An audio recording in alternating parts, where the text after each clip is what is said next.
हमारी आज की कहानी एक ऐसी लड़की की है जो अभी अभी कुछ दिन पहले एक नए टाउन में शिफ्ट हुई है और अपनी जॉब की वजह से उसे बस तलाश है तो किसी एक रेंटेड फ्लैट की जहां का एनवायरनमेंट अच्छा हो, पर इतना अच्छा होगा उसने यह सोचा नहीं था। चलिए शुरू करते हैं इस कहानी को। सारा नाम की लड़की जो अभी अभी लॉस एंजलिस में शिफ्ट हुई है, वो एक कॉर्पोरेट ऑफिसर है। उसका काम है लोगों को लोन सेल करवाना। वो अभी यहाँ पर घर ढूंढ रही है। तभी उसकी नजर एक अपार्टमेंट पर पड़ती है जो कि उसके बजट के अंदर ही था और काफी अच्छी लोकेलिटी में भी मौजूद था। वो अंदर जाने का सोचती है और डोरबेल को बजाने के लिए आगे बढ़ती है, लेकिन इत्तेफाक से गेट अपने आप ही खुल जाता है और वह अंदर चली जाती है। अंदर जाने पर उसे ब्रायन नाम का लड़का मिलता है जो उसे हाय करता है, जिसके बाद सारा को एडी नाम की एक बूढ़ी औरत दिखाई देती है जो उसे काफी अच्छे से वेलकम करती है और उसे बेटी कहकर पुकारती है। लेकिन तभी उन्हें चक्कर आना शुरू हो जाते हैं, इसीलिए सारा और वहाँ मौजूद लोग उनके पास जाते हैं, उन्हें संभालते हैं। उनका कहना था कि यह बस वीकनेस की वजह से हो रहा है। जिसके बाद वो ऊपर वाले फ्लोर पर जाती है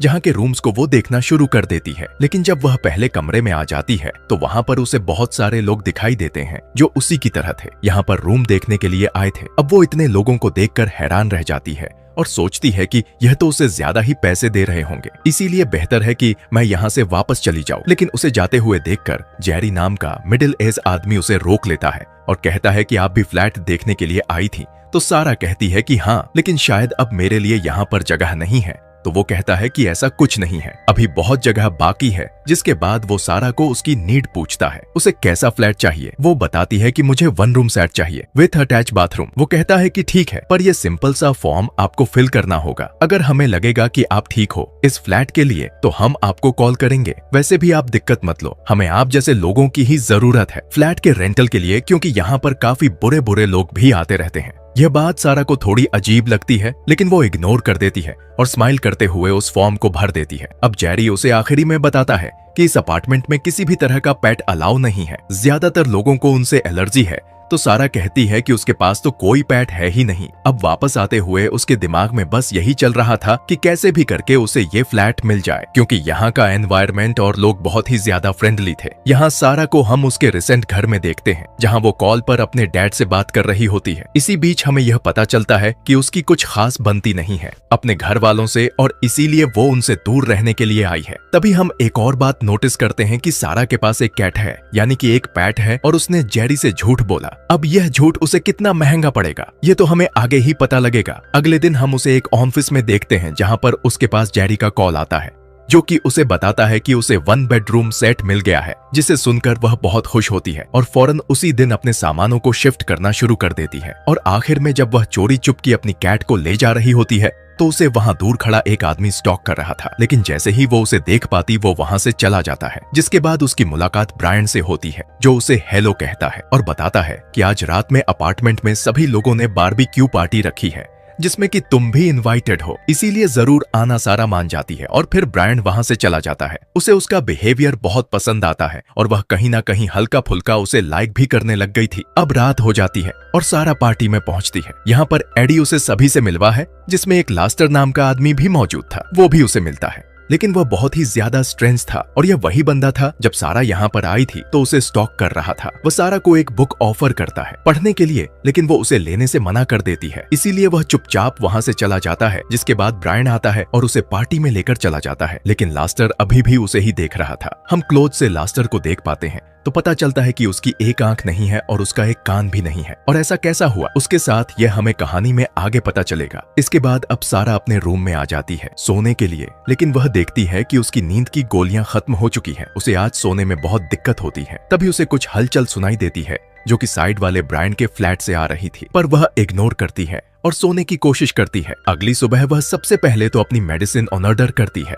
तभी उसकी नजर एक पेपर पर पड़ती है जो किसी ने उसके गेट में डाला था, जिसे खोलने पर उसे पता चलता है कि किसी को पता चल गया है कि उसके पास एक पेट है, यानी कि बिल्ली है। इसीलिए उसने यह अपार्टमेंट के रूल्स और रेगुलेशन वाला पेपर उसके घर में फेंका है। उसके नीचे यह भी लिखा था कि इस अपार्टमेंट में कई लोगों को पेट से एलर्जी है, फिर भी तुम इस पेट को लेकर यहाँ आ गई, अब इसका अंजाम बहुत बुरा होगा। सारा बाहर जाती है तो देखती है कि दूर लास्टर खड़ा हुआ है, पर उसे देखते ही वो वहाँ से भाग जाता है। अब वापस आते टाइम सारा को फिर से ब्रायन मिलता है जो कि काफी अजीब था, क्योंकि कैसे कोई इंसान बार बार एक ही दिन मिल सकता है। खैर वो उसे आज रात के लिए डिनर पर इनवाइट करता है, जो कि सारा थोड़ी देर सोचने के बाद मान भी जाती है, जहाँ पर उसकी बॉस उसे आज बहुत ज्यादा काम दे देती है जिसे सारा मना नहीं कर पाती। फिर क्या वो देर रात तक काम करती रहती है, जिसमें लीजा उसकी दोस्त उसकी मदद करती है। अब इसके बाद दोनों ही सारा की घर की ओर निकल जाते हैं। इसके बाद दोनों ही थोड़ा चिल करते हैं। इसी बीच सारा बताती है कि वो जब से यहाँ पर आई है तभी से उसे सही से नींद नहीं आ रही है, जिसकी वजह से वो बहुत ही ज्यादा परेशान है। आखिर वो करे तो करे क्या। और अपार्टमेंट में और किसी को पता चल भी गया कि उसके पास एक पेट है, तो लीजा कहती है कि अगर तुम्हें यह जगह सही नहीं लग रही है और यहाँ पर आराम नहीं मिल पा रहा है तो सिंपल इसे छोड़कर निकल जाओ। लेकिन सारा बताती है कि उसे ये घर उसके बजट में मिल गया है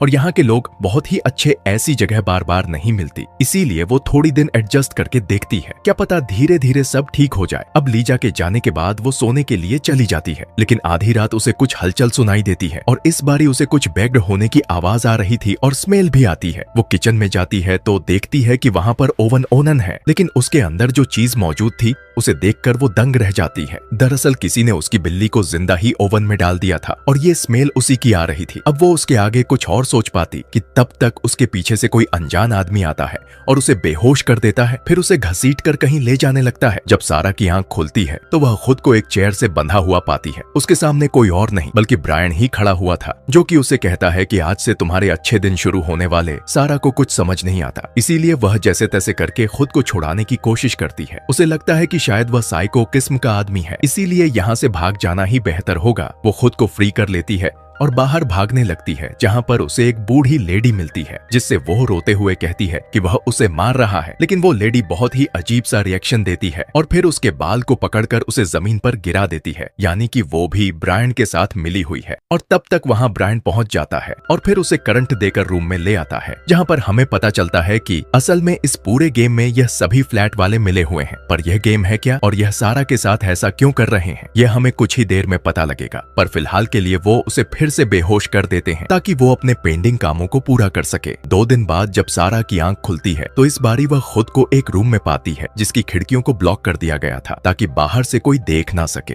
अंदर क्या हो रहा है। तभी वहाँ पर जेरी और ब्रायन आते हैं, जो उसे कहते हैं कि तुम्हें वॉल के साइड में पोजीशन करके खड़ा होना है और तुम वो रेड लाइट देख रही हो ना, जब तक वो जलती रहेगी तब तक तुम्हें ऐसे ही खड़े रहना है। लेकिन वो मना करती और वो लोग लास्टर को बुला कर लाते और कहते हैं कि इसने भी यह करने से मना किया था, इसलिए हमने इसके साथ यह कर डाला। दोस्तों, आपको पहले ही मैंने बताया कि लास्टर की एक आंख और एक कान नहीं है, दोनों ही सिले हुए हैं, तो ये काम इन्हीं दोनों ने किया था। ये सब देखकर सारा बहुत डर जाती है और वह जैसे वो कहते हैं वैसे ही उनको फॉलो करती है। ये चीजें सारा के साथ कई दिन चलती रहती हैं, पर एक दिन वो थक कर गिर जाती है। तब उसके पास एडी आती है, वही ओल्ड लेडी जो उसे बेटी कहकर पुकार रही थी। सारा उससे पूछती है कि यह सब क्या हो रहा है, आप लोग मेरे साथ ऐसा क्यों कर रहे हो, तो वो कहती है कि तुम अकेली नहीं हो, यह सभी के साथ हुआ है जो इस अपार्टमेंट में रहने के लिए आए। यहाँ सारा को यह लगने लगता है कि उसके डैड अब उसे बचाने के लिए यहाँ पर आ रहे हैं और इसी चक्कर में वह अपने हाथों से उन कीलों को निकाल लेती है और वहीं बेहोश हो जाती है। अगले दिन उस रूम में जेरी आता है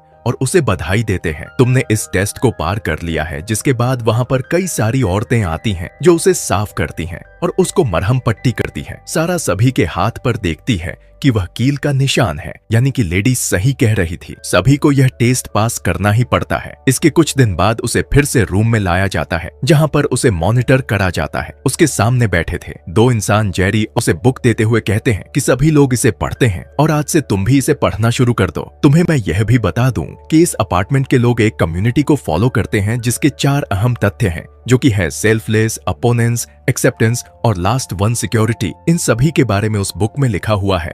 और इसके बाद सारा को फिर से उसी रूम में बंद कर दिया जाता है, जहाँ पर वो दिन रात उस बुक को पढ़ती रहती है। जब भी वो बाहर आती है वो वहाँ पर रहने वाले लोगों को देखती है, जो कि बहुत ही नॉर्मल बिहेव कर रहे थे, जैसे कि उनके साथ कुछ हुआ ही ना हो। लेकिन मन ही मन सारा को बहुत डर लग रहा होता है, न जाने अगला टेस्ट कौन सा हो जाए। अब कुछ दिन के गैप के बाद फिर से उसे जेरी और ब्रायन बुलाते हैं उसका लाइव डिटेक्शन टेस्ट करने के लिए, जिसमें उसे उसके डैड के बारे में पूछा जाता है, जहां वो बताती है कि वो उनसे नफरत करती है क्योंकि उन्होंने उसकी मॉम को धोखा दिया, वो भी एक ऐसी स्टेज पर जहां पर वह कैंसर से लड़ रही थी। उन्हें तो अपने आखिरी टाइम तक पता ही नहीं चला कि वो उन्हें चीट कर रहे हैं। फिर एक दिन उनकी मौत हो गई, जिसके बाद जेरी उससे पूछता है कि क्या वो उसकी कम्युनिटी से जुड़ना चाहती है। वह कहती है कि उसे अभी थोड़ा और समय चाहिए, तब तक वह समझ सके कि आखिर कैसे ये सारी चीजें काम करती हैं और क्या क्या उसके लिए जरूरी है या नहीं। अब अगले दिन से सारा उस अपार्टमेंट के सभी लोगों से इंटरेक्ट करना शुरू कर देती है। वो ज्यादा दिन गार्डन में बिताती है। वह सारे टास्क में भी पार्टिसिपेट कर रही थी और हर चीज को बहुत ही बारीकी से देखने की कोशिश करती है।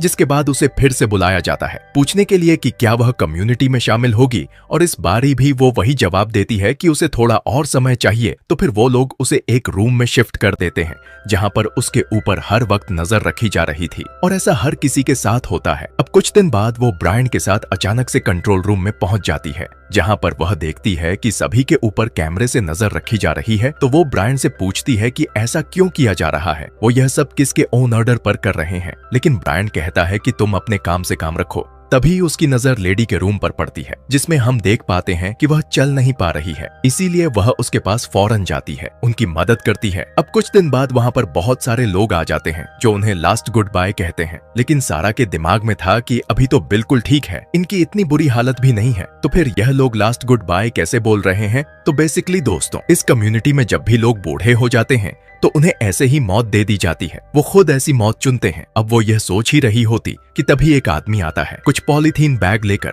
और वह लेडी के मुंह पर लगा देता है, जिससे कि उसका दम घुटने लगता है और कुछ ही सेकंड बाद उनकी मौत हो जाती है। यह सारी चीजें देखकर सारा के होश उड़ जाते हैं, पर वह ऐसा प्रिटेंड करती है कि जैसे कुछ हुआ ही नहीं है, सब कुछ नॉर्मल है। इसके कुछ देर बाद उसे फिर से बुलाया जाता है। इस बारी सारा कह देती है कि हाँ, मैं तैयार हूँ आपकी कम्युनिटी का हिस्सा बनने के लिए। अब यह सुनकर दोनों बहुत खुश होते हैं और उसे कांग्रेचुलेशन करते हैं, पर सारा के चेहरे से लग रहा था कि कुछ तो वो बड़ा करने वाली है जो शायद अभी तक कभी भी किसी ने नहीं किया। इसके बाद एक केक लाया जाता है इस खुशी में कि सारा इस कम्युनिटी में शामिल हो गई, और फिर उसके सर पर एक मार्क भी बना दिया जाता है। फिर उसे लास्टर के साथ पेयर अप किया जाता है, क्योंकि कुछ ही दिन पहले उसकी वाइफ की मौत हो गई थी और ये सब सारा चुपचाप सह रही थी। फिर एक दिन उसे पता चलता है कि उसके डैड ने इस घर के बारे में पता लगा लिया है। वो उससे मिलने के लिए आए हैं, पर सारा को कहा जाता है कि वह उनसे अब पूरी तरह से रिश्ते को खत्म कर दे, ताकि वह दोबारा से यहाँ ना आ पाए। जब वो अपने डैड को देखती है तो रोना शुरू कर देती है और उन्हें गले से लगा लेती है। वह अपने इमोशन को कंट्रोल नहीं कर पाती, लेकिन यह सब ब्रायन मॉनिटर कर रहा था। वो पीछे से एक रॉड लेकर धीरे धीरे आगे बढ़ रहा था, पर सारा को पता चल जाता है, इसीलिए वो उन्हें बुरा भला कह देती है और उन्हें यहाँ कभी ना आने को कहती है, जैसे कि वो चले जाते हैं और उनकी जान भी बच जाती है। और यह सब सारा ने बस उनकी भलाई के लिए किया था। अब फिर से इस घर के बाहर वैकेंट का बोर्ड लगा दिया जाता है, जिससे कि वहाँ पर कई सारे लोग फिर से आते हैं उस फ्लैट को देखने के लिए, जिसमें लीजा भी थी। जी हाँ, सारा की दोस्त लीजा। उसे इस घर के बारे में कुछ भी सच्चाई पता नहीं होती, पर जेरी उसे सेलेक्ट कर लेता है और उसे रूम दे दिया जाता है। पर सारा उन लोगों से कहती है कि लीजा बहुत ही अलग है, वह इतनी आसानी से यह सब नहीं मानेगी। तो जेरी कहता है कि तुम भी मान गई ना, वो भी मान जाएगी। धीरे धीरे करके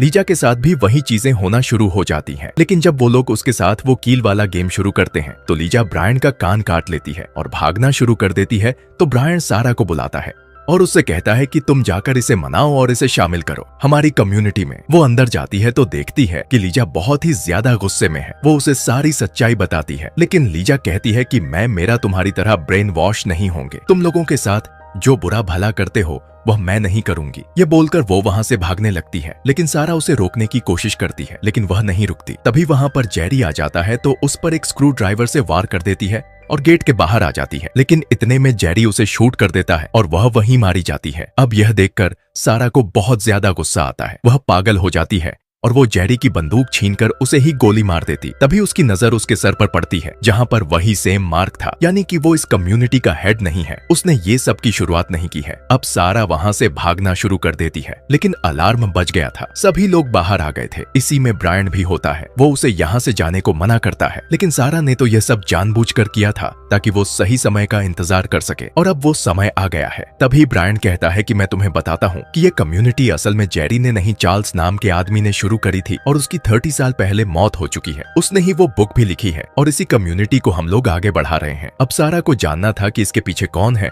और वो अब जान चुकी है, इसीलिए वो ब्रायन को भी गोली मार देती है और वो गेट की ओर भागने लगती है, लेकिन वो तो लॉक है। लेकिन तभी पीछे से एक आदमी आ जाता है और वह सारा को पकड़ लेता है। लेकिन यहाँ कहानी में एक ट्विस्ट आता है। लास्टर सारा की बंदूक ले लेता है और उस आदमी को शूट कर देता है। यह देखकर सारा भी दंग रह जाती है, क्योंकि उसने शुरू से ही लास्टर को एक खराब आदमी समझा था, लेकिन वह ऐसा नहीं था। वो उस गेट को भी खोल देता और सारा को भागने को कहता है और फिर उस गेट को बंद कर देता है ताकि अंदर वाले बाहर ना जा सके। इसके बाद वह खुद को शूट कर देता है, क्योंकि इसके बाद उसका क्या हाल होने वाला है यह हम सब जानते हैं। अब सारा बाहर आ जाती है, पर रोड पर वो एक अजीब सी चीज नोटिस करती है कि हर प्रॉपर्टी के बाहर एक ही तरह का बोर्ड लगा हुआ है जैसे उसके अपार्टमेंट में लगा था। यानी कि यह काम हर अपार्टमेंट में हो रहा है, या फिर यह कहे कि पूरी कॉलोनी में यही सब चल रहा है। बस फर्क इतना है कि वहाँ की कम्युनिटीज अलग अलग है, लेकिन इन सभी का हेडक्वार्टर एक ही जगह है जो कि उसी गली में था। और जैसे ही उन तक खबर पहुंचती है कि एक इंसान भाग रहा है, तो पूरी गली में, पूरी स्ट्रीट में अलार्म बजना शुरू हो जाता है, जिसे सुनकर सारा एक डेविल स्माइल देती है और फिर तेजी से भागना शुरू कर देती है, जिसके साथ इस कहानी का यहीं पर अंत हो जाता है। आगे इस कहानी में क्या हुआ, क्या वह बच पाएगी या नहीं, या फिर उसे आधे रास्ते में ही मार दिया जाएगा, यह हमें आने वाले पार्ट में पता चलेगा। Thanks for watching.